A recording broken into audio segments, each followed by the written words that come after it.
Hey everyone, MusaboriMan here. Today I'm going to talk about a well-known Nintendo franchise's most recent game, The Legend of Zelda Breath of the Wild. Now, like a lot of people out there, I grew up primarily playing Nintendo consoles. Nintendo 64 was the first game console my family bought, back around 1997 I think.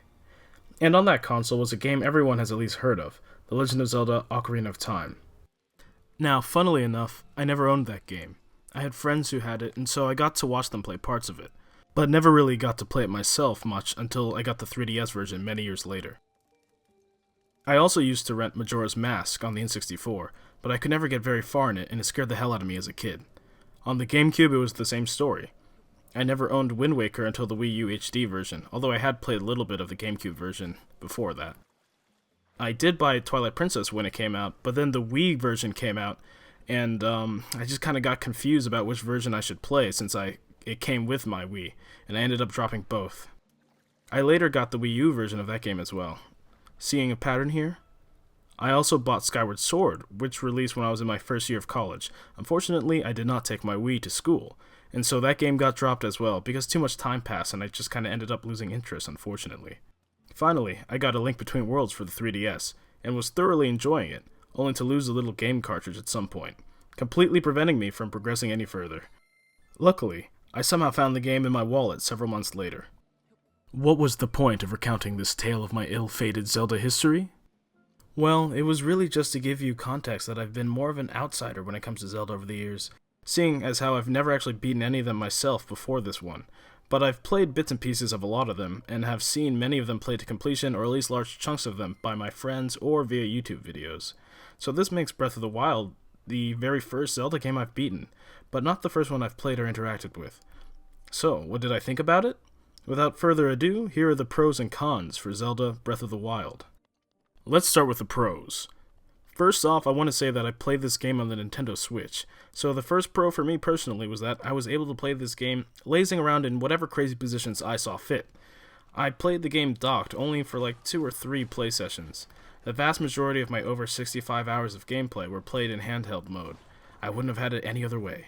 The art style is pretty nice, lots of beautiful scenery, and I like how you can see very far into the distance and spot a location that you want to visit. Despite being an open-world game, the world does not feel auto-generated or without design. Everything feels handcrafted and retains level design. Next, I'd like to talk about the open world. As mentioned, it feels well designed, and has something interesting to see almost everywhere. The physics of the world and Link's abilities allow you to explore and interact with almost everything in some way. Link being able to climb most surfaces is a huge plus. Your curiosity in exploring is almost always rewarded with food ingredients, weapons, shields, bows, materials, shrines, and much more. And the shrines function as fast travel points and contain mini-dungeons. Speaking of the shrines, I really liked these, as they didn't take up too much time, and most of them had fun puzzles to solve or a battle challenge to face.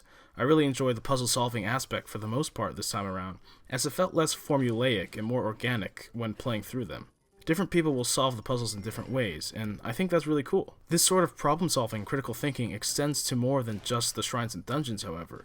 You'll constantly have to make decisions about how to overcome obstacles or get to certain destinations while playing, and I found this to be a treat. The combat was a lot more engaging to me compared to other 3D Zelda games. The added difficulty and damage dealt by enemies means you really have to pay attention in almost any encounter. I also really like the non-linearity of the game. I'm a big fan of when games let you complete the story in whatever order you want and at your own pace. In this game, you choose where to go and when to go there, and can do whatever you want in any order. Once you leave the plateau area you begin in, you're free to play the game how you please. I also liked the towns, NPCs, and side quests. Next, the cons.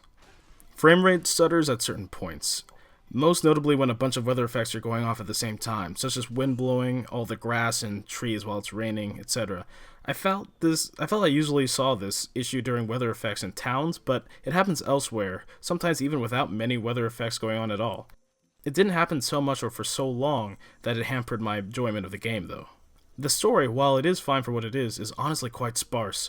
There are extra cutscenes you can view via a quest to visit certain locations in the world, but honestly I was a little underwhelmed by the main story for reasons I can't really go into much detail without spoiling stuff. I guess one thing I can say is that I would have liked to see more character interactions in the main story because what was there was very nice. I feel they had a great setup for a pretty good plot, a good story, but they don't really use it much. The next con is the weapon breaking system, or the durability, I should say. Weapons break constantly. It would have been nice to be able to repair weapons before they broke. They could have just had the cost of repairing weapons be a high number of rupees or something. While you can rebuild certain key weapons after they've been broken or lost, this only applies to around 4 weapons in the game, maybe. The weapon breaking encourages you to use multiple weapons and playstyles, forces you to think on your feet, but if you could just have some way to get some of those cool weapons back later, it'd be really cool. Overall, it wasn't a really big issue for me. It's just something that is occasionally annoying. Lastly, I'd like to complain about the music. It's not bad by any means, and it suits the game very well, but the focus is on atmospheric, subdued music, and this means that a lot of it doesn't stand out that much. And there doesn't really feel like there's a lot of music in the game, period. I remember hearing the music in the trailer for this game a few months back, and I thought, wow, the music is going to be great in this game. But aside from the main Breath of the Wild theme, which is worked into several pieces of music in this game, I felt the music kind of lacked impact. Even the final dungeon and final boss music kind of felt that way to me. All in all, I recommend playing this game however you can, either on the Wii U or the Nintendo Switch, whether you're a longtime Zelda fan or haven't really cared much about the series before now. Despite the few very minor complaints I had, this game is bound to entertain you for hours, and was really a joy to play and a breath of fresh air for the Zelda franchise. Until next time, this was MusaboriMan. Thanks for watching. Remember to like, comment, and subscribe for more content.